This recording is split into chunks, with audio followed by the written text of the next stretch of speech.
Et c'est parti. La partie de ce matin, le FFA, 4 joueurs. Bonjour YouTube, bienvenue sur cette deuxième partie de qualification sur Dune. On a 4 joueurs, 4 gros joueurs. On va avoir un joueur juste ici qui va jouer les contrebandiers, un joueur de la maison Atreides, un joueur maison Ekaz et un joueur maison Corino. Voilà. Alors, on va avoir des débuts de game assez standards. On a toujours les mêmes caractéristiques de map qui font que la map est en scale normal, donc elle est quand même assez grande, ils vont mettre un peu de temps avant de se trouver, toutes les conditions de victoire sont possibles, et voilà tout simplement. Hein.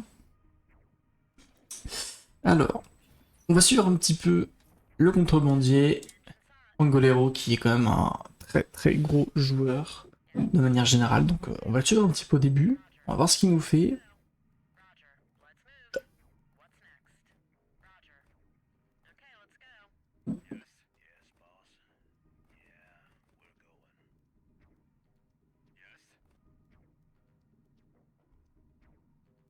Bon, de manière générale, ça va être des starts assez classiques, je pense. Il va aller récupérer les épices. On va les regarder à côté. Hop, je vais remettre les multistreams, ça ira mieux. Maison Atreides, vous pouvez voir que ça switch. On prend les épices, on prend directement la deuxième ville. C'est des starts très classiques pour le moment, hein. On fait pas... Personne va aller chercher quelque chose de bien particulier. Et vous avez la maison Ekaz, pareil, qui vous récupère les épices. Bon, les starts assez classiques pour le moment. On a la cellulaire carburant, c'est pas mal encore la zone de départ là, de la maison Ekaz. Par contre, putain, il a 2 déserts profonds. Entouré de 2 déserts profonds, là, ça peut un peu le mettre dans la merde. Après, il a une très grosse défense naturelle. Parce qu'il a un désert profond en bas à gauche, un désert profond en bas à droite. Et il a même, vous voyez, des falaises qui bloquent l'arrivée des unités. Donc en fait, il a une défense naturelle monstrueuse. Comparé au joueur qui va être en bas de lui, en fait, tout simplement. Donc par contre, faut voir si ça le bloque pas un petit peu dans son avancée.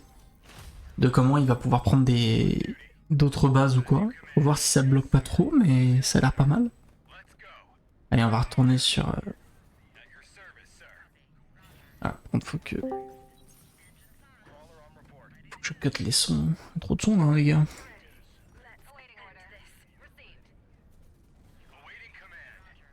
On cut les sons.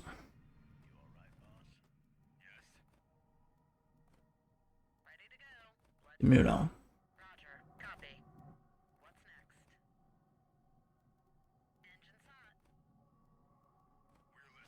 Ok.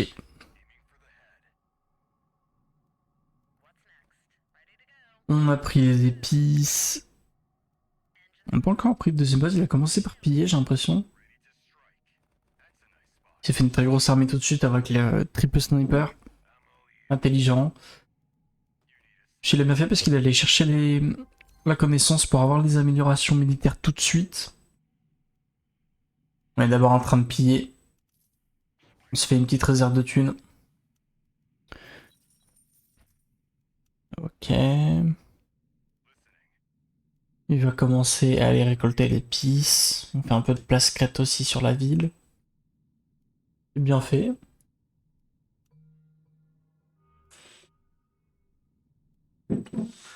Et il y a beaucoup de falaises et beaucoup de déserts profonds là dans la carte pour le moment. Il y a déjà 3 déserts profonds. Sans doute un quatrième de l'autre côté. Ok, on va mettre l'agent sur Arrakis et vous pouvez voir, il a trouvé la trade sur sa droite. Donc il a le bas gauche, on a la maison Corino en haut à gauche et on a la maison Ekaz du coup en haut à droite. Euh... Le centre de la carte qui est une fosse polaire, un peu comme toujours. Alors, la question c'est, quand vous êtes le contrebandier, qu'est-ce que vous essayez de récupérer le plus vite possible? Ok.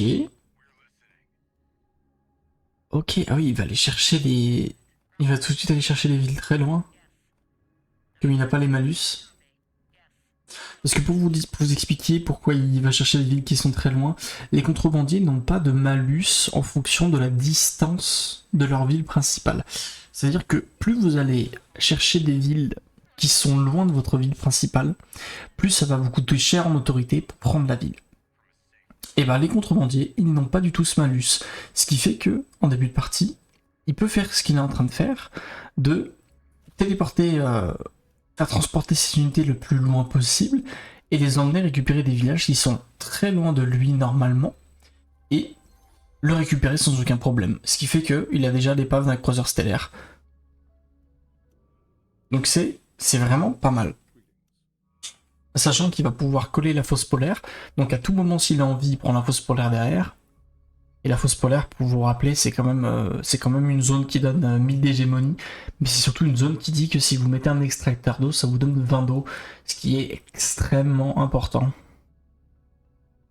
Ce qui est très clutch. Allez, nickel, il récupère cette zone. Qu'est-ce qu'on va mettre dessus? Ok, ça va être de la place secrète. Et là, du coup, ce qui est magnifique, c'est qu'en plus de ça, il va pouvoir soit récupérer la zone, soit piller. Mais je pense honnêtement qu'ils vont piller. Un désert profond juste à côté, donc il y a une petite défense naturelle.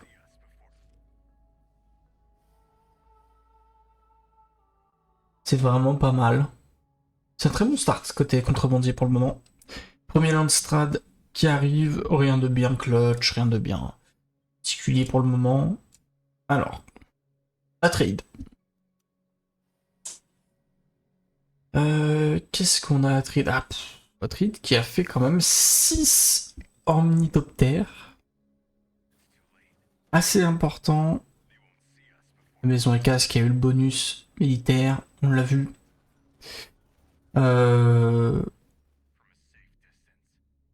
Assez monstrueux ce qu'il vient de nous faire.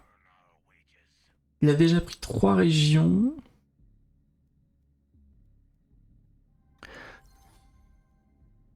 En soi, on voit que c'est un start assez classique. Dans l'idée, on peut voir que la maison Atreides est en train de rester chez elle, est en train de faire des bonus économiques et politiques, les deux choses pour lesquelles elle est particulièrement forte, et elle reste chez elle, elle va rester vraiment dans son coin, prendre toutes les zones autour de lui et faire son petit cocon à lui.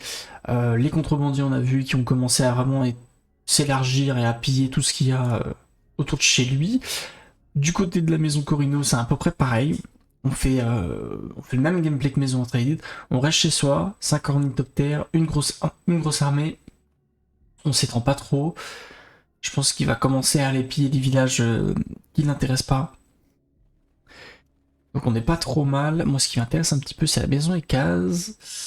Maison Ekaz, 3 zones. Et ben ça, c'est pareil. Ce qui est super, par contre, avec le start de la maison Ekaz, c'est vraiment, voilà, on en parlait, mais c'est défense naturelle. Ce qui fait qu'il va jamais être emmerdé de tout le mid-game. Par contre, le problème pour lui, c'est s'étendre. Parce que, vous voyez, il a réussi à utiliser le passif de la maison Ekaz, qui est d'avoir des villages neutres contrôlés, donc ça c'est assez important. Mais, je ne sais absolument pas s'il va arriver à s'étendre comme il le voudrait, et d'ailleurs utiliser ce passif comme il le voudrait, parce que du coup ça le counter un petit peu en fait, tout simplement. Ok, il va faire quelques recherches économiques encore. On va se remettre sur Angolero. Beaucoup de recherches pour aller chercher les bonus de pillage. Toutes les recherches militaires qu'il vient de faire, c'est vraiment des bonus de pillage.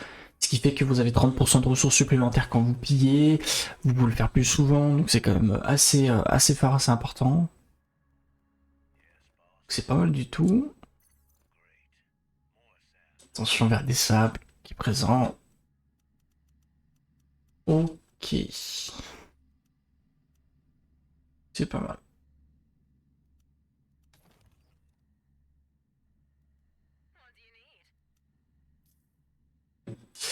Ok, on va construire le premier bâtiment dans la base. Puis voilà, c'est ce qui est très fort avec les contrebandiers. c'est que tout de suite, il commence à avoir énormément de ressources disponibles en début de partie grâce au pillage. Le fait d'aller chercher le bonus qui dit que vous avez plus 30% de ressources sur les pillages, et si vous en faites beaucoup en début de partie, bah ça permet, vous voyez, tout de suite d'être à 3000 d'argent très rapidement, et bah, vous mettre en position d'avoir des bâtiments très vite dans la base principale. Il l'a cancel d'ailleurs, je sais pas trop pourquoi. Peut-être qu'il s'est dit que c'était pas le bon, il attendait une amélioration.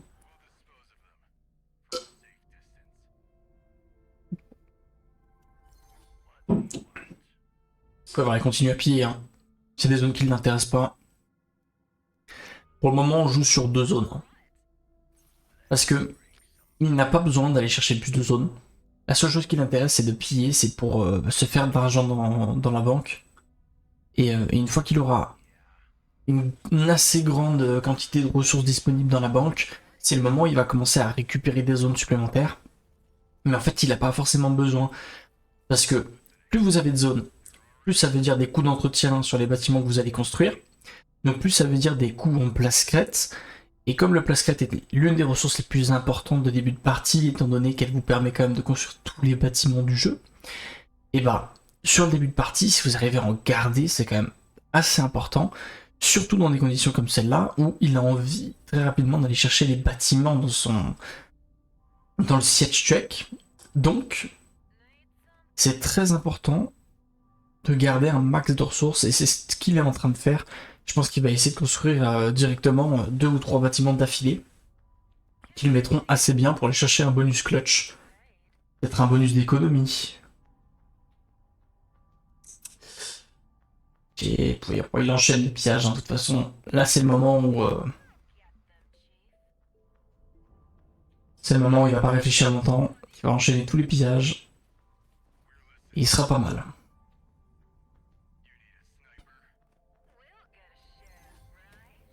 Ok, alors, maison à trade. Eh ben, maison à trade, il fait exactement ce qu'on pensait qu'il faisait, hein. Il s'étend tranquillement, il fait sa game de son côté. Beaucoup de recherches économiques, vous pouvez voir que dans le silo à épices, dans la moissonneuse, pardon, il peut aller mettre jusqu'à 4 personnes, 4 membres d'équipage. Donc il a fait toutes les recherches économiques pour la moissonneuse, donc c'est très très puissant. Donc ça lui permet de récolter beaucoup plus d'épices en début de partie, donc d'avoir beaucoup plus d'économie. C'est pas trop mal, c'est un petit start sympa. Voilà, de manière générale, il s'étend tranquillement, c'est pas... Je pense qu'Atreides va pas être la faction la plus sympa à suivre, c'est pas la faction qui bouge le plus en début de partie. Petit bâtiment au niveau de la main-d'œuvre. Il a lancé le bâtiment de main-d'œuvre dans sa base principale, donc ça va être assez intéressant à voir ce qu'il en fera en début de partie. Maison Corino, on en est où là? Maison Corino, il a fait une grosse armée, hein. Il a fait une très grosse armée, il s'est beaucoup étendu aussi, 4 zones. 4 zones déjà. Il a fait également toutes les recherches économiques et je crois qu'il est en train de continuer à faire des recherches économiques. Et voilà, c'est con que ce soit tout en russe, on comprend rien. J'aurais bien aimé dire. Et fausse polaire, on attaque la fausse polaire. Est-ce qu'il va essayer de la capturer? Je pense qu'il va essayer de la piller.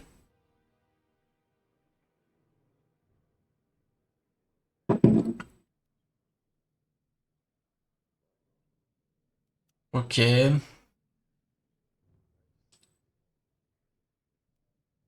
C'est pas mal. On essaie de bloquer un petit peu tout. Ah, il nous a cut. Pas gentil ça.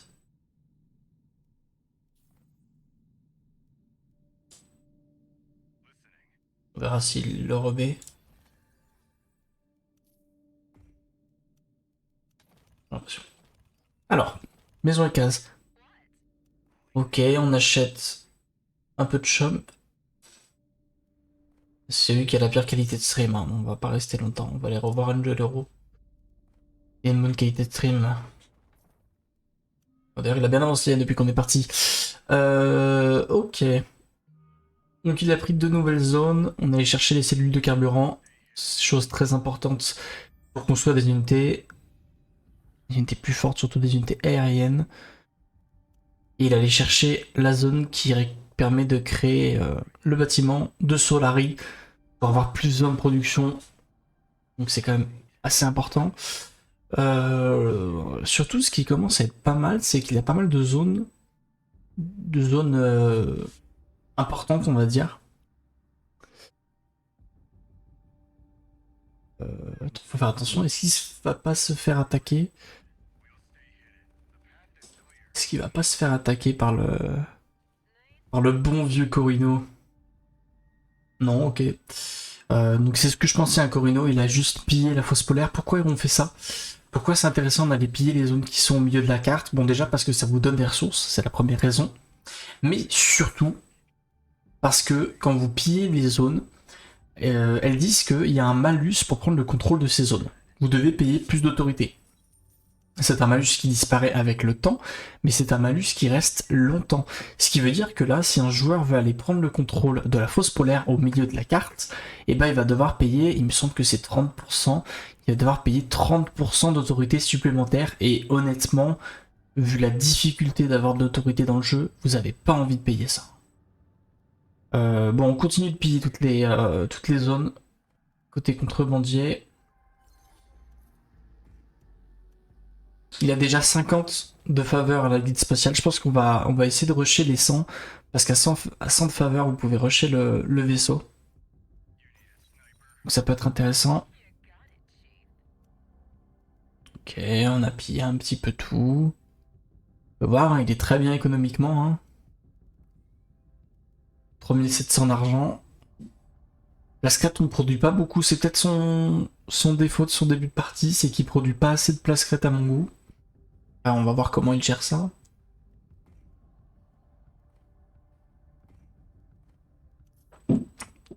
Dites-moi hein, si vous voulez voir un POV en particulier, si vous voulez voir autre chose.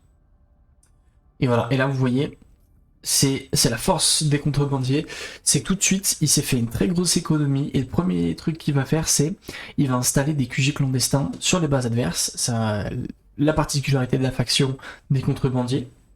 Vous pouvez installer des QG clandestins qui vont vous donner des bonus en fait directement sur les bases adverses.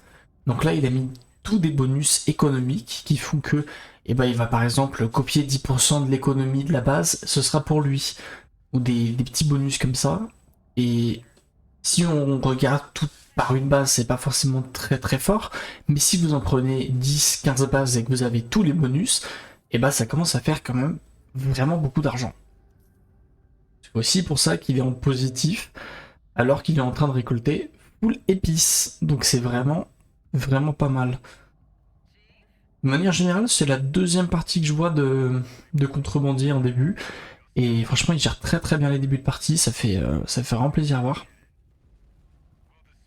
Ils ont vraiment très bien géré ça. On récupère, ça c'est clutch, on récupère 10 de faveur de la guilde spatiale en plus, on est à 60. Plus que 40 et on a le vaisseau. Mais le vaisseau, vous savez que c'est clutch. Ah, Joe Black qui a remis le stream. Merci pour ça. Ah, la maison à trade qui déconne. Oula. On perd les streams. On perd les streams, la connexion.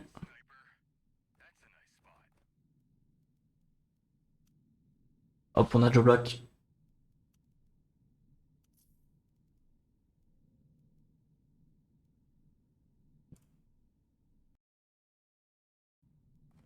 Pour va tenter de les récupérer tranquille. Alors, Maison Corino, on en est où? C'est pas mal ce qu'il nous fait. Il va chercher les épices, il va chercher les cellules de carburant en plus. Ok, on s'étend pas mal. Je pense qu'il va aller piller.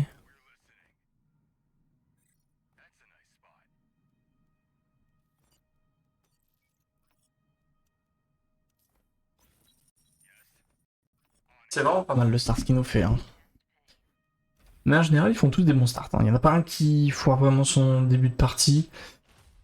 Je dirais que celui qui a le début de partie le plus compliqué, c'est peut-être la maison Ekaz, du fait de comment sa carte a été construite, dans le sens où, comme il est bloqué par les deux déserts profonds, et que la faculté de sa faction, c'est d'essayer d'à tout prix entourer des villages neutres pour créer des bonus pour sa faction, bah en fait c'est assez compliqué à gérer, parce que du coup il se retrouve dans une situation où il est obligé de forcer sur quelle zone il prend. Et il a pas forcément envie de prendre ces zones-là, je pense. Euh, on va voir comment il va gérer ça. Il a eu un peu moins de chance sur les zones, mais c'est pas bien grave. Alors, on en est où là côté Atreides qui lance la troisième construction de bâtiment dans sa base. C'est pas mal, hein, il s'étend bien lui par contre. Il s'étend doucement, mais il s'étend bien. Il a la deuxième zone d'épices. S'il arrive à en choper une troisième, étant donné qu'il a fait toutes les recherches économiques, c'est quand même pas mal. Ok. Alors. De manière générale, je pense que celui qui fait le meilleur début de partie, c'est le contrebandier. Qui nous fait vraiment un très très gros début de partie là. Économiquement, c'est celui qui est le mieux. Deuxième, je pense que c'est Maison Corino, qui pareil, il a récupéré des zones très clutch. Il a réussi à beaucoup piller sur la carte. Et je pense qu'il s'est mis très bien. Atreides s'est mis bien aussi, dans le sens où il a beaucoup de zones, mais il a plus de problèmes économiques actuellement comparé aux autres. Et je pense que celui qui est le plus en difficulté, c'est Maison Ekaz. Mais Bichette, c'est pas vraiment de sa faute. Je pense qu'il s'est un peu fait avoir sur la carte pour le coup. Les deux déserts profonds et la falaise collée à la base, ça l'a pas mis bien, Bichette. Hein. Après, faut voir s'il arrive à utiliser son passif au maximum, mais pour le moment, je pense que les deux qui partent très bien, c'est Contrebandier et Maison Corino. On va retourner sur Contrebandier. Hop. On va dire qu'il commence à prendre de l'info. Hein. On va voir, il commence à balancer des QG clandestins au maximum. Vous pouvez voir économiquement, il est quand même monstrueux. Hein, parce que c'est celui qui produit le plus d'autorité. C'est celui qui produit le plus de main-d'œuvre. C'est pas celui qui produit le plus d'argent, mais en fait, c'est pas un souci. Parce que c'est celui qui produit le plus d'épices, et comme il fait des pillages pour compenser le manque de production d'argent, et bah indirectement, c'est celui qui produit le plus d'argent. Donc, c'est celui qui est le mieux économiquement. C'est celui qui a le plus d'économie. Le seul défaut, j'en parlais tout à l'heure, c'est le manque de place crête. Et ça c'est un peu compliqué, mais c'est pas ce qui va changer la game honnêtement.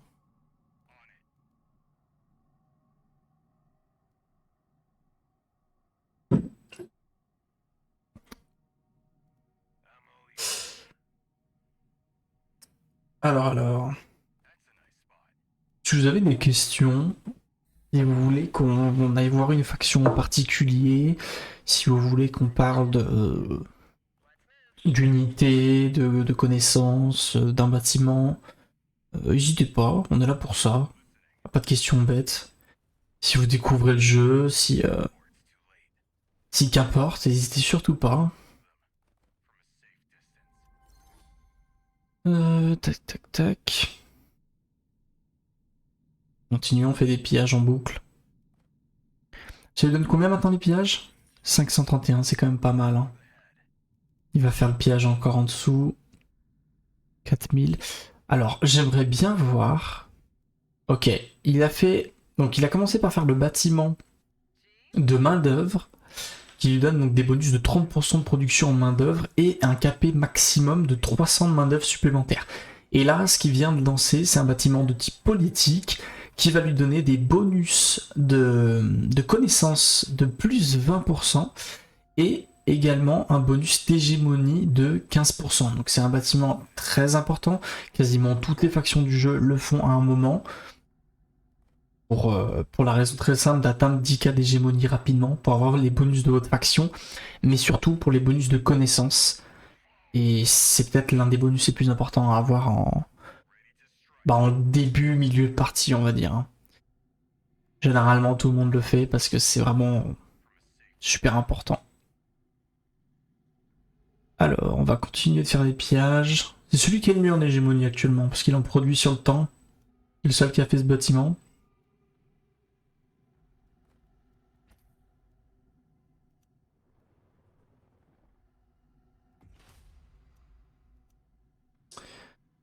Alors, tac.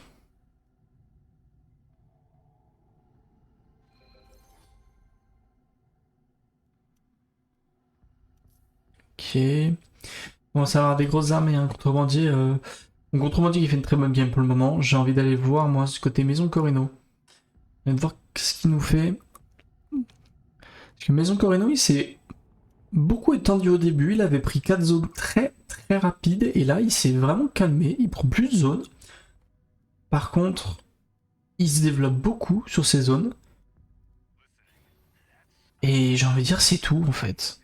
Il ne fait pas des folies à côté.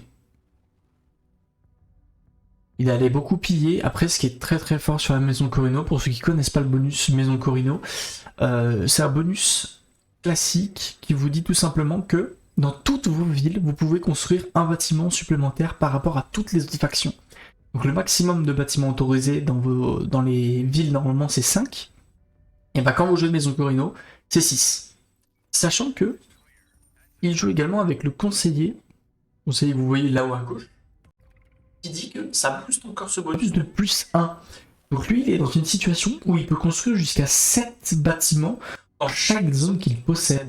Donc pour lui, l'une des ressources les plus importantes, c'est le Blasquette, qui lui permet de construire des bâtiments supplémentaires. Donc en fait, il n'a pas forcément besoin d'avoir énormément de zones, puisque toutes les zones supplémentaires, enfin toutes les zones qu'il a, lui permettent d'avoir 2 bâtiments supplémentaires par rapport à tous les autres. Ce qui fait qu'il va accumuler, et donc à la fin, mathématiquement, il a plus de bâtiments, alors qu'il a peut-être moins de zones. Donc c'est quand même très fort. Ce qui lui permet du coup d'aller piller, choper des ressources supplémentaires, et se mettre pas mal économiquement parlant. Tout simplement. Nickel. Ça commence à sortir les héros. Ça veut dire que ça atteint les 10K hein, déjà. Côté contrebandier. Maison et case, on en est où? Côté case, il se démerde vraiment pas mal. Hein. Avec le début de partie qu'il a, il se démerde vraiment bien. On essaie de choper toujours le passif de son village. C'est pas mal du tout. Faudrait vraiment qu'on se fasse une game et case, en vrai ça a l'air super sympa à jouer. Ok. C'est pas mal ce qu'il nous fait comme début de partie. Là on va aller check sur la maison Atride. Maison Atride. Ça m'a fait rire. Juste avant le début de la partie, il m'a dit qu'il voulait pas jouer Atride parce qu'il avait fait une game hier et qu'il s'est dit que c'était vraiment nul avec les nerfs. Donc on lui a dit ouais mais t'avais choisi de jouer Atride donc t'as pas le choix, t'as plus le choix. Donc il s'est trouvé comme un con.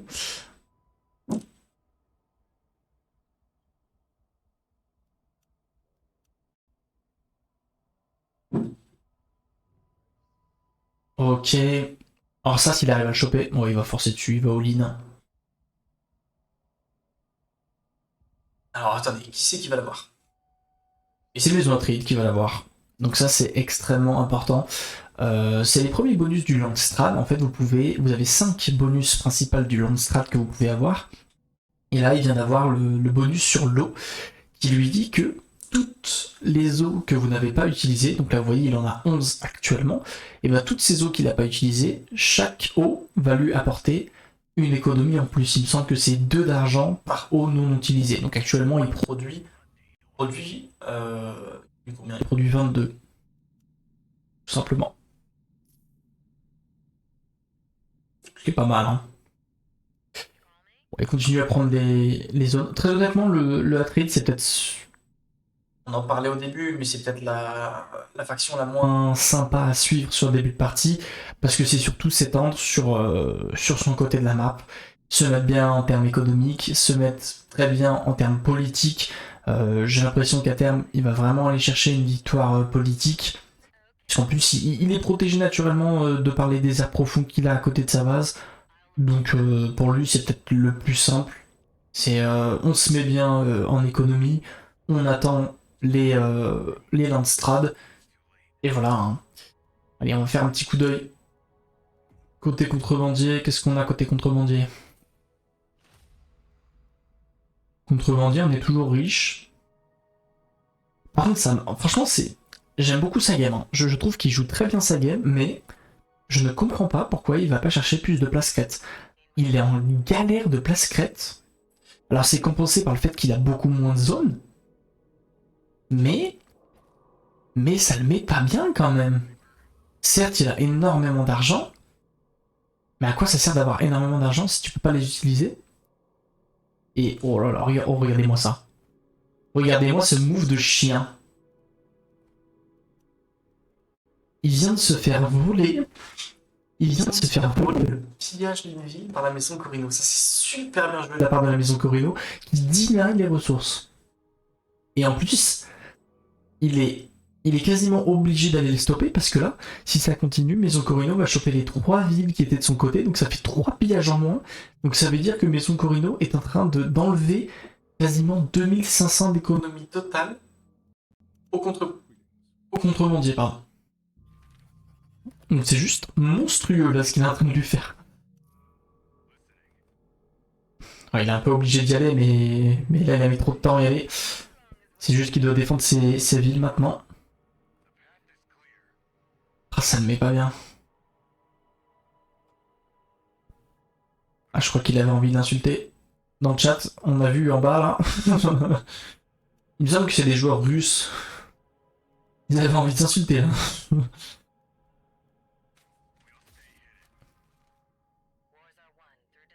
C'est le moment à Maison Corino qui va commencer à chercher la merde.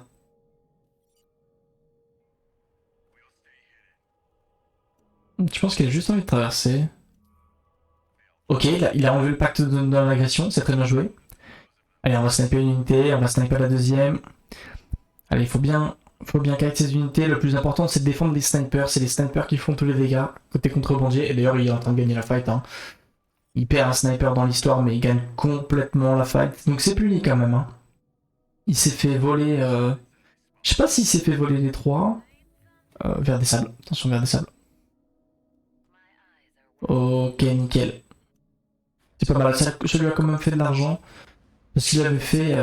Pourquoi il a gagné de l'argent? Parce qu'il avait des bonus qui font que quand il tue les unités adverses, il peut avoir de l'argent supplémentaire. Et notamment, il avait utilisé des renseignements pour pouvoir avoir de l'argent. Donc il s'est mis... il s'est mis pas mal hein, quand même. Hein. Ok, on essaie de sniper les unités. Très honnêtement, je pense que ça reste rentable côté Maison Corino. Parce que ça fait perdre tellement de temps à l'économie contrebandier ce qu'il vient de faire. Vous voyez, la reprod elle est là, parce qu'il a quand même 242 de main d'œuvre. En fait, il s'en fout, il lui vole juste des informations, il lui vole juste des ressources, et on peut pas vraiment répondre côté contrebandier. Bon, il a répondu en lui défonçant un peu son armée, mais en fait, à part ça, c'est compliqué d'aller vraiment chercher grand chose. Allez, il va commencer à faire des sardocars. Fameuses unités qui sont très fortes. J'ai envie de voir de la maison Ekaz. Maison Ekaz qui commence à chercher la merde avec la maison Atride. On n'a pas de renseignements. Qu'est-ce qu'il nous a fait? Il a pas payé Landstrad? Pourtant si, il l'a payé. Il produit 0 de renseignements là? Ah, ça met pas bien ça. Ok. Bon, il commence à chercher la merde hein, concrètement. Pourquoi il cherche la merde? Parce qu'en fait, si vous voulez, pour lui, il faudrait absolument qu'il prenne le contrôle de la zone que vient de prendre les Atrides en fait. Donc c'est très bien joué de la part du joueur Atride parce qu'il savait qu'il en avait besoin. Pourquoi il en avait besoin? Parce que le passif de la maison AK, c'est que s'il arrive à regrouper toutes les zones autour d'une zone neutre, et ben en fait la zone neutre, il n'en prend pas le contrôle, mais il gagne des bonus sur cette zone. Des bonus de production. Et d'ailleurs là il se fait complètement... il se fait complètement laver. Hein. Alors, côté Atride, qu'est-ce qu'on en pense? On en pense que... On en pense que t'as plus de réserve ou pas? Attends, tu vas perdre toute ton armée dans l'histoire. C'était ravitaillement qu'il fallait faire, mon pote. Hein.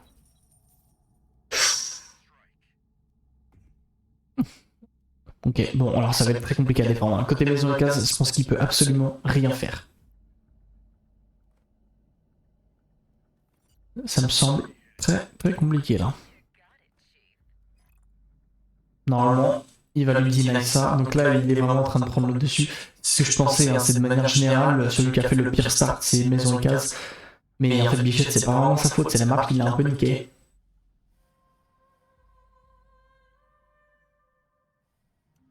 Parce qu'en fait, quand vous jouez maison et case, vous kiffez avoir des cartes ouvertes. Vous kiffez tout simplement pouvoir faire votre passif au maximum, le fait d'entourer les zones neutres pour avoir plus de ressources. Et là, il a été complètement bloqué en fait, il pouvait pas le faire. Le seul moyen de le faire, c'était de faire une grosse ligne droite là, comme il a fait. Mais le problème, c'est qu'il a pas pu. Donc let me judge. Ah ouais, d'accord. Ah oui, ça fait des grosses alliances là. Ça fait des grosses alliances, ça va lui deny forcément.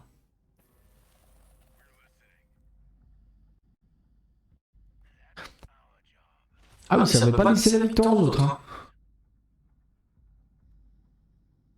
Zéro fuck you. Ok. donc là concrètement, le joueur Maison Corino a le seum parce qu'on lui a deny l'un des bonus. Et on lui dit, on s'en bat les couilles de toi.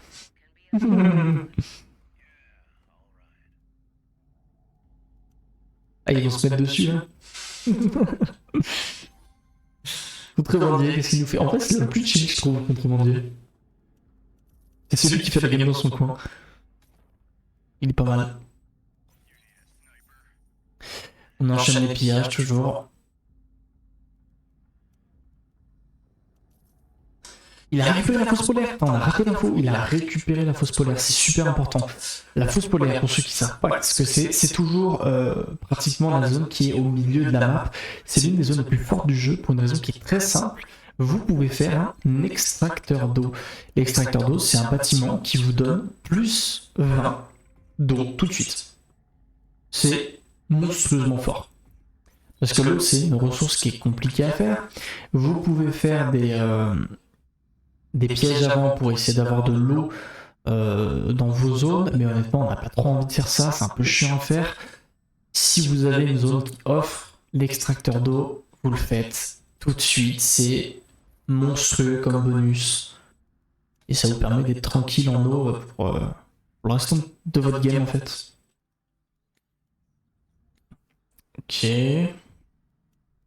Allez, chose importante aussi à voir, c'est qu'il vient d'atteindre le seuil des 100 de faveur de la guilde spatiale. Donc il va pouvoir, s'il le souhaite, s'il a les ressources, il va pouvoir faire le gros vaisseau des contrebandiers.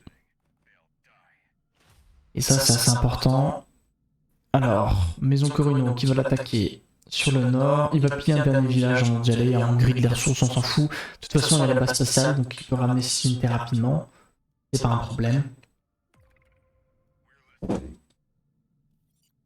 Si vous avez des questions, si vous voulez rajouter quelque chose, n'hésitez pas. Alors, l'extracteur d'eau, nickel, il le met loin.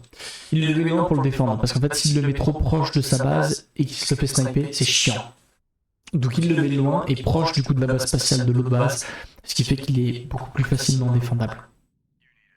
Alors on va quitter le combat côté Maison Corino, on a vu qu'il a ramené toute son armée et on sait qu'on n'est pas en position de pouvoir l'attaquer. Je pense qu'il va diviser son armée, ouais. Ok, bah franchement, c'est peut-être celui qui se démerde le mieux actuellement. Il fait une très très bonne game, Maison Atril. Maison Atril est vraiment bien, mais sur le plan politique. J'ai l'impression que côté contrebandier, on cherche un peu encore quelles conditions de victoire on peut aller chercher, mais il est bien, de manière générale, dans cette partie, il est vraiment bien. Atril est vraiment pas mal, mais sur un plan politique. Après, Maison Corino également, sur le plan politique, est vraiment pas mal. Celui qui est le plus en difficulté, c'est Ekaz. Actuellement, il est un peu out de cette game. On va pas se cacher. On va aller check un peu comment il est, hein, mais... Ce qui est très compliqué, c'est que la map n'a pas été indulgent avec lui. Donc déjà là-dessus, il est vraiment pas parti correctement. Niveau économique, c'est très compliqué pour lui actuellement. Niveau armée, c'est compliqué aussi. Honnêtement, il n'a pas de quoi... Je pense pas qu'il ait de quoi aller chercher une victoire. Je pense que ça va se jouer entre les trois autres. Donc on va un peu arrêter de le suivre, je pense. Ah, c'est dommage. Honnêtement, c'est très dommage qu'il se soit fait un peu avoir par la carte. On va aller voir. Maison Corino. Ça fait longtemps qu'on n'est pas allé. Alors, bah tiens, on a fait bien d'y aller. Il cherche la merde. Alors, arrivée du héros, par contre, Maison Corino, ça c'est important. On a beaucoup d'unités. Par contre, je pense pas qu'il gagne la fight. Hein. Je pense qu'il y a trop. Je pense qu'il y a vraiment trop côté contrebandier. C'est très bien joué de sa part. Il a déjà tué l'ennemi. Ah, je pense qu'il le fout droit. Hein. Ah, il est obligé de vendre. Il va être obligé de vendre des actions chum parce qu'il a plus d'argent. Et du coup, il peut plus construire d'unité. Oh, si on arrive à sniper l'unité, c'est monstrueux. Ok, on snipe un. Au go back, nickel. Il joue bien le contrebandier, il attend parfaitement. Oula, pardon.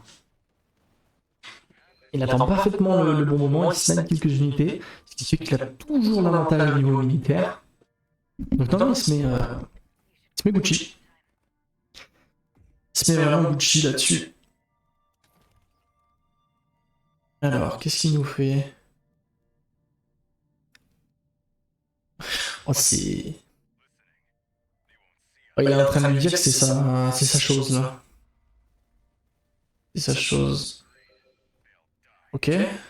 On engage le fight. On est obligé d'y aller hein, sur le côté Corino. Si on n'y va pas côté Corino, c'est la catastrophe. On va perdre trop de ressources. Par contre, il gagne pas la fight. Hein. C'est très bien joué. Il a mis un renseignement qui fait qu'il va gagner de l'argent sur chaque unité tuée. Donc il est en train de se mettre beaucoup trop bien dans cette partie.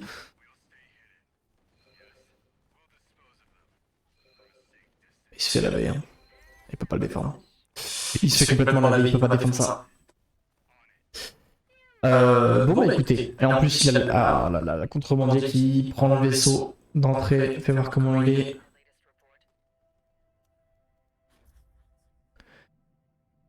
Eh ben écoutez, je pense que le joueur de la maison Corino est également out de cette partie. Honnêtement, il vient de prendre trop cher, il a trop perdu en économie.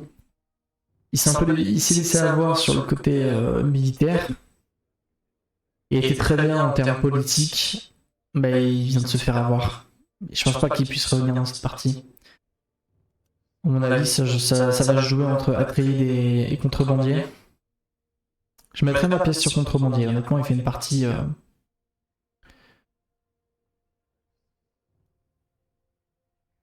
fait une très bonne partie, le contrebandier. Enfin, un streamer FR, ça fait plaisir. Bah merci, Beutol. Merci. Bienvenue à toi.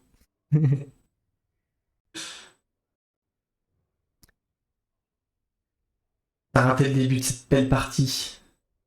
Ça joue bien. Ça joue très très bien. Qu'est-ce qu'ils veulent faire? J'ai pas suivi. Can't have ever... Ils voulaient le bloquer? Ah non, d'accord. Ok, ils ont voulu... En vrai, ils sont un peu gentils et un peu bâtards. Ils ont voulu bloquer Maison Corino, mais ils ont voulu donner le bonus à Maison Ekaz. Ils se sont mis bien. I hope you're winning, Smug.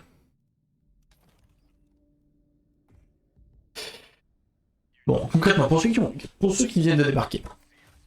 Pour ceux qui viennent de débarquer et qui n'ont pas suivi le début de partie, tout le monde a fait un très bon début de partie, sauf Maison Ekaz, qui a complètement, qui s'est fait avoir sur sa map en fait, et qui a pas su gérer. Donc Maison Ekaz est complètement out de cette partie, parce que bah il s'est fait avoir, et en plus militairement parlant, il s'est fait fumer par Atreides. Voilà. La trade est très bien niveau politique, mais, mais la question c'est comment il peut aller chercher une victoire potentiellement. Donc ça c'est à voir. Maison Corino était extrêmement bien jusqu'à là il y a vraiment 2 minutes parce qu'il vient de se faire fumer par le contrebandier. Donc concrètement, si je devais donner un ordre de qui est le plus fort, je pense que contrebandier est trop bien dans la partie. Deuxième position c'est Atreide, troisième c'est Corino, quatrième c'est Ekaz. Je pense que c'est l'ordre actuellement de cette partie.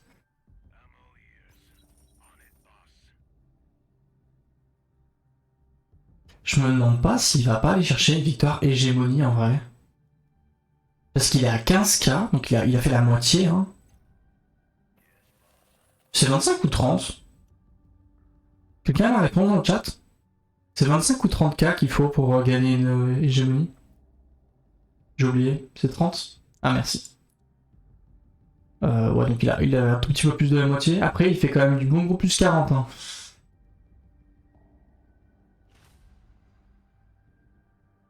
Il se met bien. Il enchaîne les pillages comme jamais.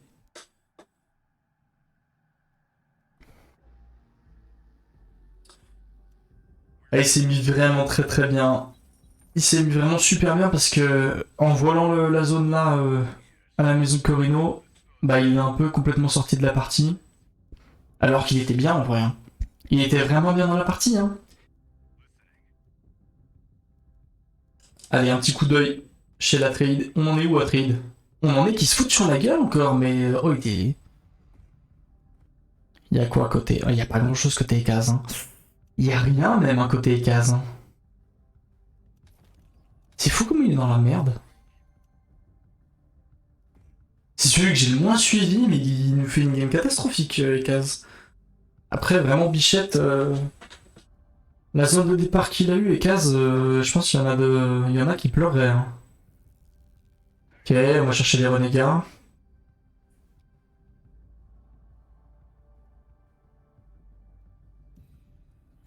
Ouais, il le clean tranquille. Hein.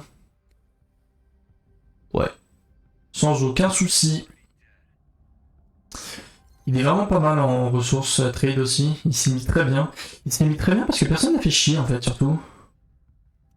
Il avait un super début de partie. Il est resté dans son coin les 30 premières minutes du jeu. Il a juste pris toutes les zones autour de chez lui. Et là, ça fait 30 minutes qu'il dit à la maison à casse que c'est sa chose là. Le pauvre, il arrive rien à faire. Je vais voir, il en est où là, les cases?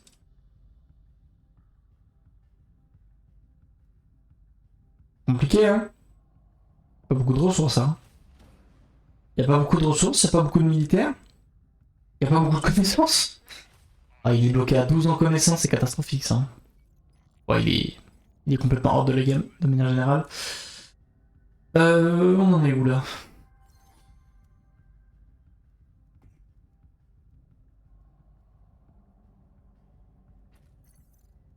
Ok.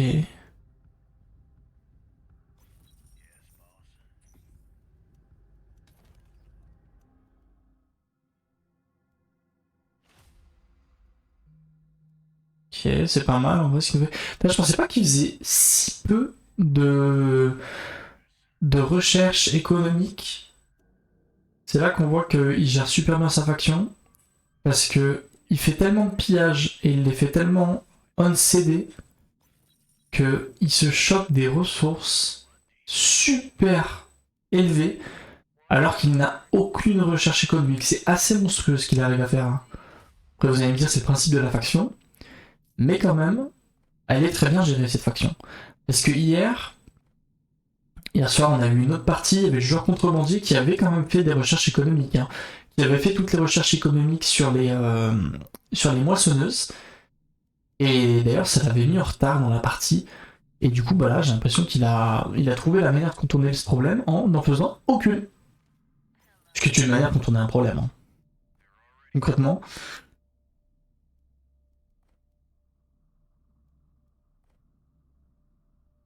Ok, il est pas mal. Euh... Patrick, tu nous fais quoi? Ah ouais, il est pas mal. Ah, je lance un vote là. Je lance un vote. Qui parie sur le fait que ce soit Atreide ou Contrebandier qui gagne la game? Je lance un vote.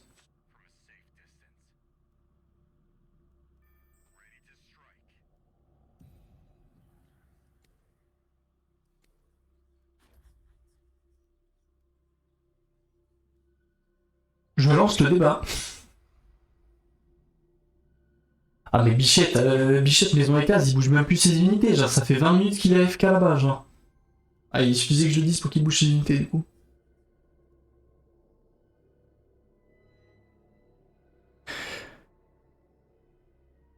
Eh franchement, Atreide, je le voyais pas être potentiellement gagnant, mais là, bah là il est pas mal, hein. Ça se met bien.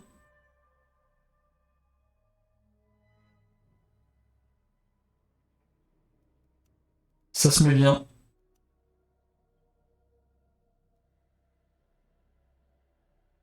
Est-ce qu'il va forcer pour le garder ou pas? Est-ce qu'il force?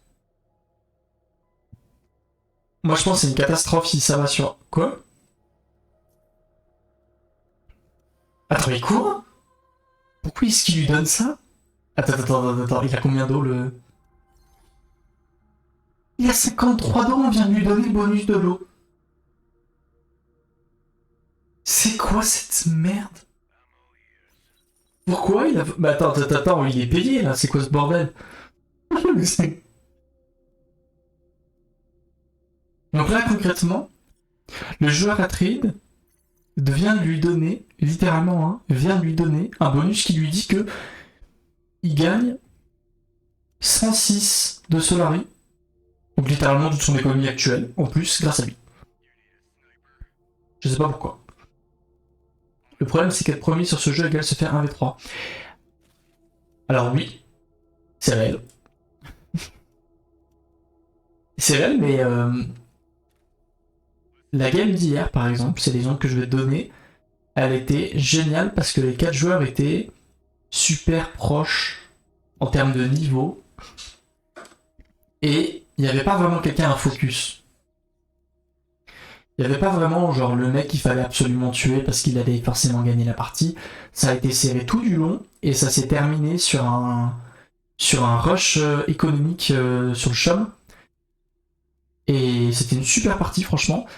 Après, il y a beaucoup de parties qui sont un peu comme celle-là où il y a des joueurs qui sont complètement out de la game parce que bah ils ont fait des erreurs ou quoi. Mais honnêtement, même là, c'est sympa de voir comment il la gère la partie parce que ça joue bien, c'est du très gros niveau. Hein. Ça fait partie des meilleurs joueurs du jeu. Hein. En tout cas, là, le joueur contrebandier qu'on suit, Ngolera, qui est un très très gros joueur du jeu. Hein. Alors attendez, j'ai envie de voir. Il est où? Il est là, Joe. Combien il a en militaire? Beaucoup de Sardaukar. On a les gardes d'Amstrad. Ah mais il a pas de quoi gagner. Hein. C'est super sympa d'avoir des Sardaukar, hein, mais si t'as pas de dégâts à distance, tu peux rien faire, mon pote. Hein. Je comprends pas trop. Pour moi, il se fait foudroyer.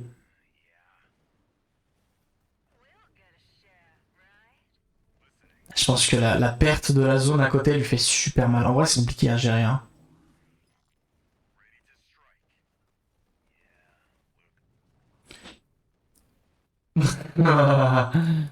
La ref.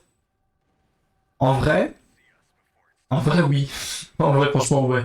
Mais franchement, je pense que ça peut être super sympa à suivre quand même. Parce que actuellement, c'est vrai que c'est un jeu très européen quand même, j'ai l'impression, actuellement. Surtout que c'est un studio français, donc avant que ça arrive en Corée, je pense que t'as le temps. Parce qu'il me semble, Shiro Games, Northgard, il n'est pas encore arrivé en Corée. Hein. Ouais, il me semble pas en tout cas. Donc après, faut voir. Après, j'ai quand même l'impression que Dune a le potentiel de mieux marcher qu'un Northgard. Dans l'idée où, c'est quand même une licence qui est connue. Peut-être que je me trompe. Hein. Ok, donc concrètement, ce qu'on a raté, c'est que Atreides est en train de dire à la maison et casque que c'est toujours sa chose. Attends, mais Atreides est trop bien dans la game. Après, moi, pour moi, ce qu'il faut pas oublier, c'est que c'est aussi, c'est encore le début du jeu. Hein, on était en early access il y a pas si longtemps que ça. Là, c'est les premiers tournois, et c'est pas vraiment des tournois officiels en plus, c'est des tournois un peu pour le fun, entre joueurs qui se connaissent très bien parce qu'en fait ils jouent tout le temps ensemble. Mais actuellement, c'est quand même les meilleurs joueurs du jeu, donc ça fait plaisir.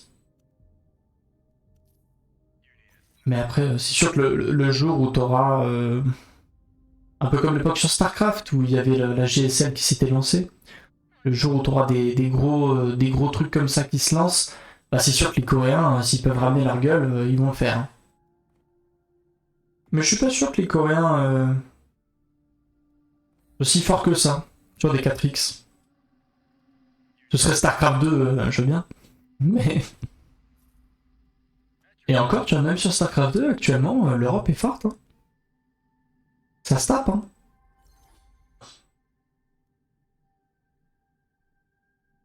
Gagner le premier tournoi sur le jeu, mais j'avoue que je suis quand même une énorme fraude. Ouais, bon après, si tu l'as gagné, c'est que t'étais déjà bien. Hein. Je pense qu'il y a des plus grosses fraudes dans le tournoi que toi. Hein. C'est aussi ça le truc qui est sympa, c'est un tournoi communautaire. Donc, dans l'idée, tout le monde participait, qu'importe ton niveau. C'est ça qui rend la beauté du jeu. Hein. C'est que, bon, clairement, il y a des monstres, il y a des mecs qui ont déjà 400 heures de jeu, qui ils connaissent le jeu absolument par cœur. Donc c'est compliqué d'aller contester des trucs contre eux. Mais il y en a, tu peux faire des games super sympas contre des mecs de ton niveau. Hein. Moi, je pense que j'en suis l'exemple parfait. Hein. J'ai beaucoup regardé des parties, mais j'ai pas beaucoup joué. C'est d'ailleurs pour ça que je commente la partie, mais je ne la joue pas. Parce que je me ferai complètement démolir. Moi, je crois qu'actuellement, je crois que j'ai 30 heures de jeu sur le jeu, donc c'est vraiment rien, tu vois. C'est pas grand chose du tout. Alors, ce sera intéressant, c'est quand il y aura de l'argent dans le jeu, mais à terme, il y a beaucoup trop de bugs broken, faut attendre des patchs, les devs ont rushé l'update pour sortir en même temps que Dune 2. Oui, oui, c'est vrai. En soi, c'est vrai, mais de l'argent dans les tournois. Alors, pour connaître un petit peu Shiro Game, parce que j'ai beaucoup joué à Northgard par contre, qui est l'autre jeu 4X de Shiro Games dans l'univers viking. Il n'y a pas d'argent dans les tournois. Il n'y en a pas et ils n'ont pas envie d'en mettre. Donc je pense, enfin en tout cas, ils n'ont pas envie d'en mettre. C'est pas eux qui ont envie de lancer le truc en fait. Je pense que si quelqu'un arrive en disant j'ai une connerie, mais je crée la Ligue européenne de Dune, je pense que Shiro va soutenir parce que au fond d'eux, ils aiment quand même bien ça, mais ils soutiendront pas forcément avec de l'argent. Eux, ils préfèrent développer leur jeu tranquille dans leur coin. Et je pense que Northgard, on est l'exemple parfait. Ça fait combien d'années Northgard ça fait 7 ans que Northgard existe. Il n'y a pas eu un seul tournoi majeur dans l'histoire de Northgard parce que personne n'a voulu se lancer, tu vois. Moi, j'espère qu'un jour ça se lancera, tu vois. Parce qu'en plus, j'ai l'impression qu'ils ont un peu travaillé le truc. Il y a un mode, il y a un mode 1v1 qui a été créé sur Dune là avec le duel de Candy que moi je trouve intéressant parce que bah, c'est un mode de jeu où la partie est plus rapide, donc c'est plus sympa à suivre. En général, je connais pas, j'ai juste eu l'écho que c'était plus compétitif que Dune.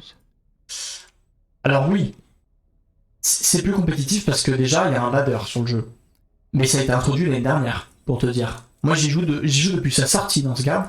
Je veux te dire que les 4 premières années, le jeu était mort. Enfin, le jeu avait ses gros fans, avait ses gros joueurs comme tous les RCS du monde, j'ai envie de te dire. Il avait ses gros joueurs, ses gros fans, mais en termes compétitifs purs et durs, si tu voulais faire une game vraiment une très belle game sur Northgard. Il fallait que tu ailles sur le Discord Northgard, un peu comme actuellement sur Dune. Il fallait que tu trouves les bons joueurs et que vous vous accordiez sur quelle heure vous jouez et tout. Donc c'était super chiant quand même. Là, Dune, ce qui est bien, c'est que tu peux lancer une game un peu à n'importe quelle heure de la journée et tu sais que tu vas kiffer ta game. En tout cas, moi, c'est le ressenti que j'en ai. Après, oui, Northgard est plus compétitif, il y a plus de joueurs que Dune. Il me semble en tout cas, actuellement. Il y a beaucoup plus de factions. Northgard, je crois qu'ils sont à... Il y a combien de factions actuellement? À Northgard, il y a quelque chose comme 15 factions hein, quand même. Hein. Donc quand tu joues à Northgard, pas le choix. Hein. Mets-toi bien. Hein. Dune, on en est sur la 7ème faction. Après, moi, j'aime beaucoup la direction qu'ils prennent sur Dune. Je trouve qu'il y a eu des très bonnes mises à jour. Notamment la mise à jour qu'il y a eu là il y a 2 jours. Hein. La nouvelle faction, je la trouve super sympa. Elle change beaucoup, elle a un gameplay très particulier mais qui est sympa à suivre. Les héros, ça apporte beaucoup, je trouve. Après, oui, ce qui manque dans le jeu, c'est un équilibrage. Hein. Il y a des choses qui sont complètement craquées, il y a des choses qui sont complètement nulles. Voilà, il faut équilibrer le jeu, en soi c'est le plus dur. Hein. Mais en soi, je pense que dès que le jeu sera équilibré, c'est beaucoup plus simple d'aller chercher des tournois en soi. Parce que tu vois, c'est un tournoi communautaire. Imaginons que moi demain je dise ok, je crée un tournoi en 1 contre 1. Vous faites des duels de Canly, on se fait un truc à la GSL où je vous dis ok, vous jouez des phases de groupe pendant 3 semaines. Je suis sûr que ça marche. Je suis sûr que tu auras des joueurs qui se disent vas-y, c'est sympa. Il faut juste mettre ça en place quoi. Bon, du coup, au niveau de la game, parce qu'on parle, mais Atril est passé devant, bordel. Atril est passé devant. Que se passe-t-il?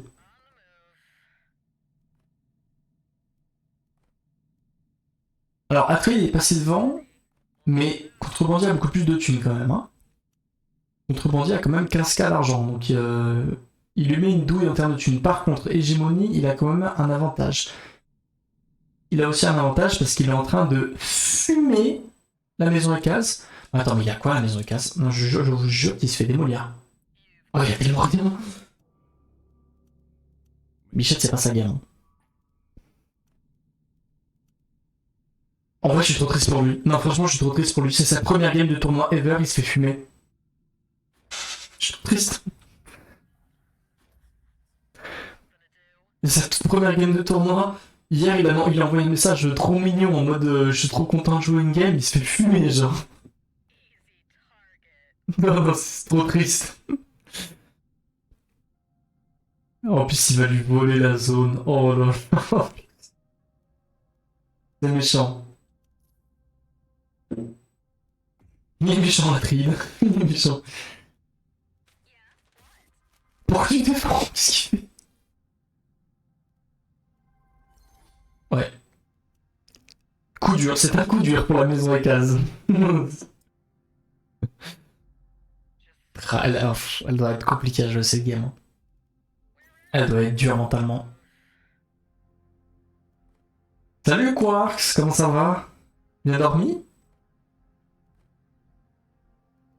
Réussi à me lever. Eh ben super, t'as vu? Au final, on m'a mis la pression hier pour que je me lève. Je me suis levé et c'est toi qui te lèves pas. Ah bah super. Allez, bah, petit débrief alors. Petit débrief de la game. Donc, le débrief c'est la maison Ekaz, il s'est fait complètement fucked sur la map parce qu'il a été bloqué. Il y avait 2 déserts profonds et une falaise à côté de sa base. Donc, littéralement, le bonus de sa faction, eh ben, il n'a pas pu l'utiliser de toute la partie. Donc, en fait, il s'est fait complètement niquer. Et en plus de ça, en termes militaires, il s'est fait fumer par le Atride. Donc, Ekaz n'a pas de game. Concrètement, il n'existe pas. Maison Corrido, il nous a fait un super début. Il se bat avec le contrebandier depuis le début, mais il se fait fumer par le contrebandier. Donc il pouvait potentiellement gagner, mais je pense qu'il a fait une énorme erreur à un moment. Qu'il l'a complètement sorti de la partie. Et là, c'est en train de se jouer entre contrebandier et Atreide pour savoir qui c'est qui rush l'hégémonie en first, ou peut-être la politique, Mais je pense que c'est une partie qui va se jouer sur l'hégémonie, pour une fois.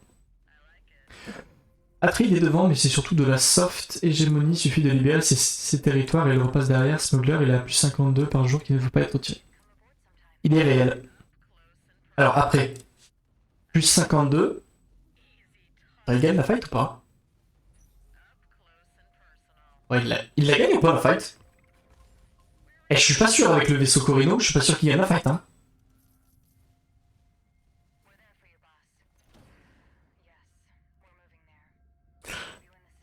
Il la gagne pas cette fight.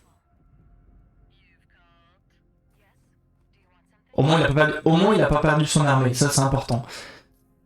Après, s'il perd la zone d'eau, c'est chiant quand même, hein. Donc on en était où? Donc là, il est passé à plus 63 en hégémonie. Donc en soi, oui, à terme, c'est lui qui gagne la partie parce que. Après, il est où? BF. Il est à plus 36, donc en soi, il est quasiment le double. Donc à terme, forcément, il va gagner la partie. Maintenant, vu comment Atride est en train de rouler sur la maison Ekaz, à tout moment, il va choper les zones spéciales qui donnent 1000 d'hégémonie, et à tout moment, il prend la game. Parce que j'ai pas bien l'impression que le contrebandier il a envie d'attaquer Atride, parce qu'il doit gérer Maison Corino qui lui casse les couilles. Ça peut être chiant quand même, hein.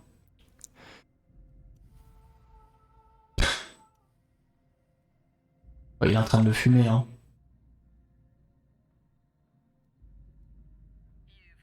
Il est en train de terminer, hein. Il n'y a plus la tourelle déjà. En vrai, c'est une game injouable.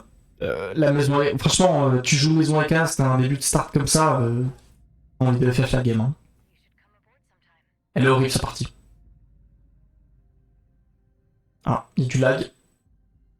Il y a du lag du côté de Angolero. Qu'est-ce qui se passe? Les serveurs chez Games. Tu vois, on en parlait déjà, Vautol. Tu vois, je pense que c'est l'un des premiers problèmes qu'il va falloir régler sur le jeu, c'est les fins de partie. Il y a trop de lag sur le jeu. Les serveurs ne tiennent pas. Moi, j'ai fait des parties en FFA là, il y a quelques jours. Je me suis fait déconnecter des games parce qu'il y avait trop d'attaques en même temps. Je me suis fait déconnecter des games. C'est un peu chiant quand même quand ça arrive. Léger quoi.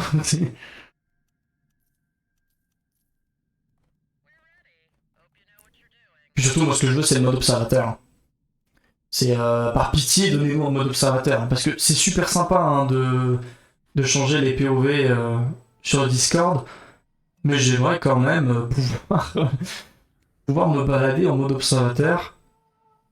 En plus, ça pourrait être sympa de voir qui fait quoi en termes de connaissances, qui fait quoi, qui en est où, en hégémonie, au chum et tout ça. Parce que là, on est un peu. On est spectateur, mais on sait pas vraiment qui fait quoi. Donc je pense un mode observateur sur le jeu serait vraiment magnifique. Donc j'espère qu'il travaille dessus. Ça pourrait m'être bien. En plus, vous aurez une meilleure qualité que du 720p. Si vous voyez ce que je veux dire.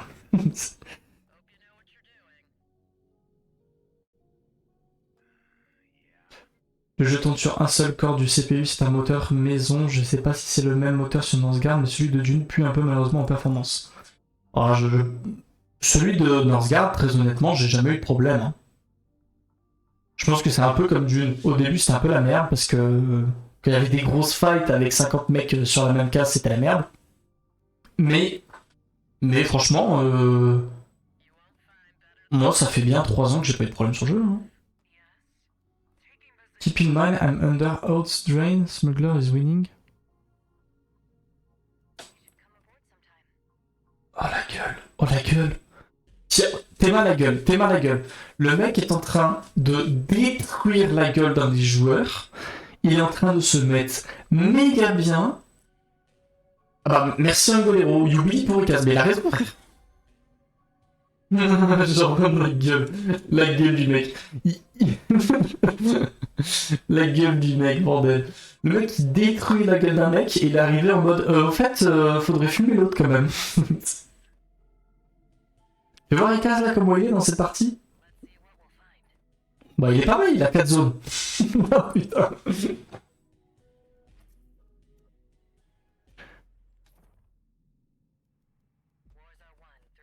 Après il a 0 Solaris, c'est Smuggler qui va gagner. Ah bah... Si la game continue comme ça, c'est Smuggler qui gagne 100%. Mais... Moi ce qui me fait peur c'est... En soi il a raison du fait que... Corino est out. Ah oui, Quarks, Corino il est out de la game 100%. Hein. Ekaz est out parce que bon bah Bichat il a peu de chance et Corino il est out parce qu'il a fait n'importe quoi en milieu de partie. Il a pris une fight, pour te dire, il a tenté un move de génie en vrai. Il a tenté de voler tous les villages du contrebandier et il a tenté de piller ses villages pour voler ses ressources.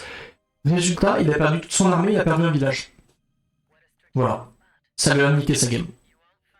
Il perd la game là-dessus. Hein. Parce qu'en vrai, il était super bien.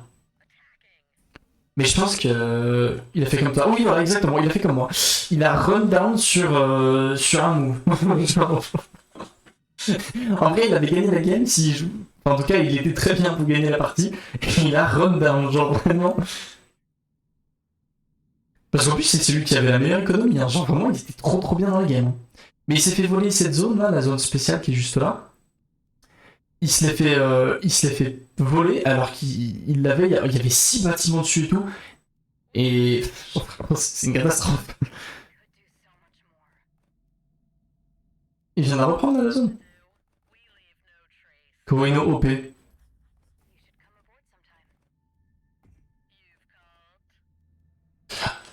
Toi qui connais.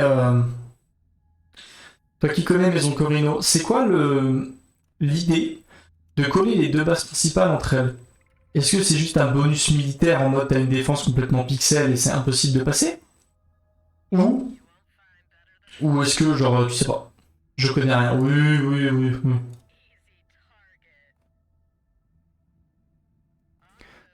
Atreide. Mais Atreide, frère, il passe son temps à fumer les bases renégages. Y a pas de buff. En militaire, c'est pas utile d'avoir les deux collés. Moi, ça me paraît fumer en vrai, genre. Parce que déjà qu'hier, j'arrivais pas à passer ta base quand il y en avait qu'une.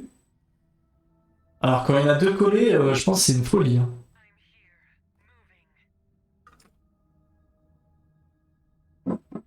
Le mieux, c'est de les mettre à l'autre bout du monde. Ah oui, pour voir les deux missiles. Bah moi, c'est comme ça que je le vois. Je le vois vraiment en mode...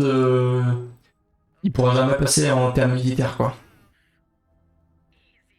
Parce qu'en soi, elle est pas con, parce que comme il commençait à perdre la game en militaire...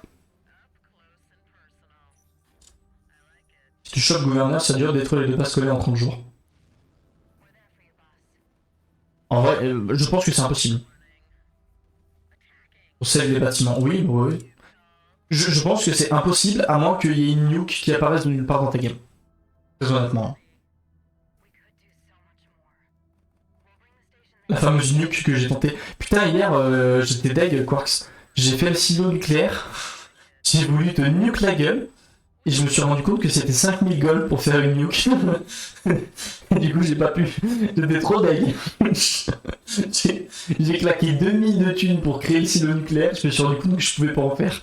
J'étais trop deg.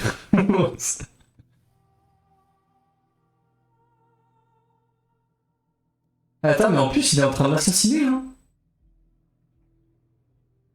J'avais pas suivi ça. Ah oui, non, je sais. Mais en fait, c'était pas grave, parce que dans notre game, j'avais déjà moins 3 réputation Landstrad. Genre, j'étais... il m'aimait pas trop, les mecs. Mais franchement, j'étais en mode, ça me permet de péter tes masses, ça me met trop bien. En vrai, je t'en aurais pété une, j'aurais pris le contrôle des zones à côté, ça m'aurait mis trop bien, je pense.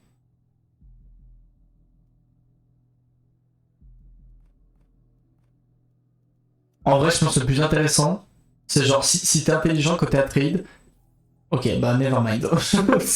J'allais dire, tu prends le bonus de vente des chums, tu vends tout pour avoir une bonne thune, et essayer de te mettre bien économiquement parlant. Mais non. Ça m'aurait fait un HF. Ouais.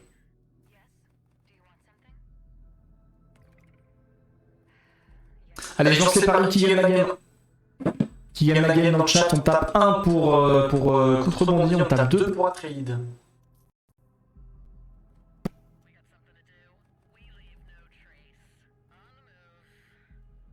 Quark, tu es d'élu. Tu es full d'élu. Quand il y a la résolution, plus 100% prix d'achat, plus 100% prix de vente, tu peux tout vendre et spam les news jusqu'à la mort. Bah oui, justement. Parce que il en a un petit peu, hein, des chums, le bon vieux Atrid. Moi, je suis en mode. Je pense que ce serait une connerie de faire les nukes pour, dans cette partie. Mais je pense qu'il aurait pu tout vendre pour avoir une bonne économie et peut-être aller casser les couilles encore plus à les cases ou commencer à casser les couilles aux contrebandiers. Parce qu'il a une bonne armée quand même. Hein.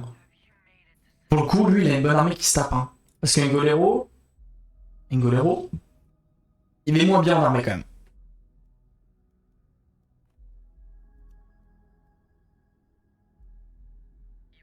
Ça commence à laguer. La game, elle commence à laguer. C'est les serveurs Shiro Games, messieurs, dames. Alors attendez, Ekaz. Donc voilà, donc Ekaz, c'est un super stream de 420p. Vous kiffez ou pas? Voilà.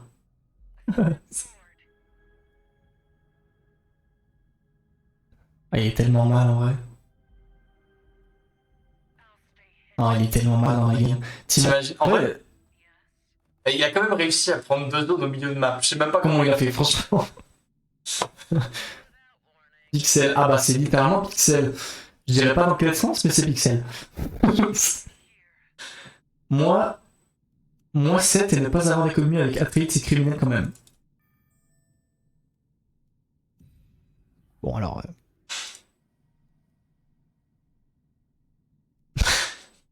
Je vais rien dire. Hein. Je vais rien dire, mais pareil, il y a eu des choix, je pense, qui ont été un peu compliqués. C'est juste, en fait, j'ai pas compris ça... J'ai pas compris l'ordre dans lequel il a pris ses zones. Parce qu'il avait la zone épice en bas de chez lui, et je ne comprends pas pourquoi il ne l'a pas pris. Parce que ses premières recherches de connaissances, ça a été faire toutes les recherches économiques d'épices. Va chercher les épices. Il se serait mis trop bien. Et la maison Corino est out. La maison Corino fait 4ème dans cette partie. Vous avez très bien entendu, la maison Corino vient de se faire assassiner 4ème. Nul.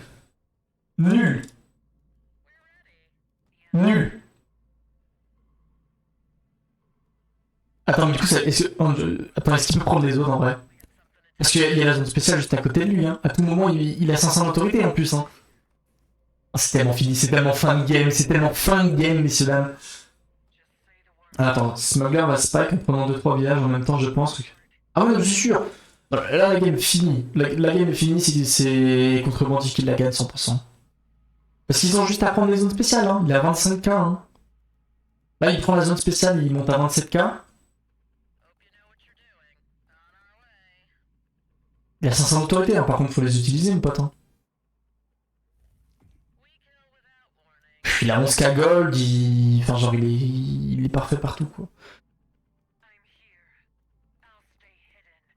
Le seul moyen de le contrer, c'est qu'il se fasse blitzkrieg la gueule, sauf que comme Corino est mort, en soi, c'est vraiment Pixel ce qu'il a fait sur le fait de l'assassiner, parce que Ekaz n'a juste pas les moyens d'aller le chercher en termes militaires. Donc le seul truc qui peut l'arrêter, c'est Atreides. Sauf que comme Atreides, il a pas de sous, il a pas d'armée, il n'aura pas de reprod, donc c'est mort en fait. Et il a été très intelligent, il a envoyé 4 unités aller chercher les zones spéciales, donc c'est fin de game. Hein.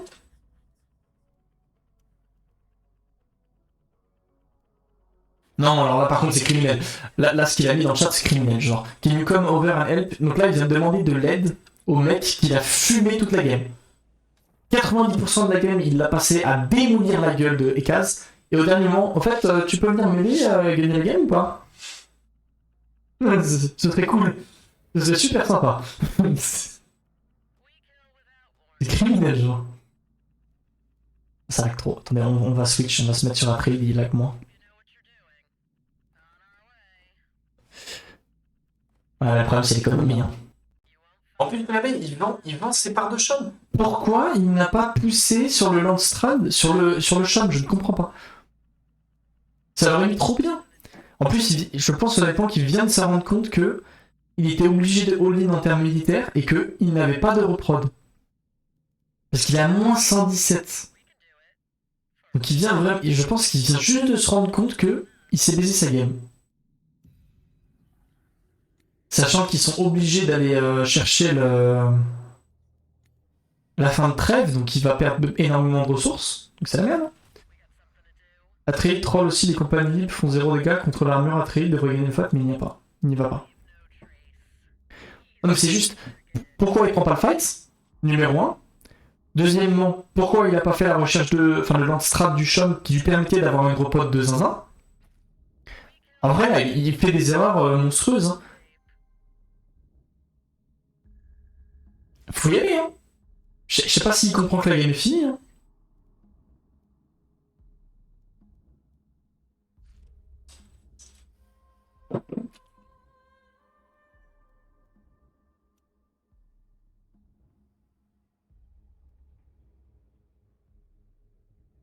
Ouais. Rien de bien fou. Honnêtement, ça joue un peu moins bien qu'hier. Je peux te dire, Quarks, la game d'hier était quand même assez exceptionnelle. Ça jouait vraiment bien. En fait, ce qui est dommage dans cette partie, c'est que, bon, déjà, il y a l'un des 4 qui n'a vraiment pas joué. Genre, le mec qui a joué Maison et Case, Bichette, sa game, elle est catastrophique. Elle est cataclysmique, sa game, genre. Il va rien faire.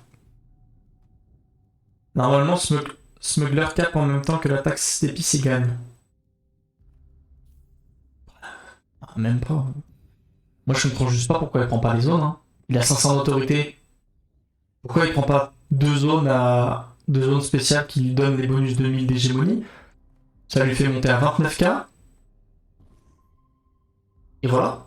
Genre. Ok, on y va. La fight. C'est parti. Ok, la grosse fight. Il y a le vaisseau de sortie côté Atreide. Il y a un missile, il a perdu le missile à lui tout seul. Ok. Ok. Alors ce qui est génial, c'est que les missiles suffisent à eux seuls. Ok, ça sort les armées, c'est pas mal.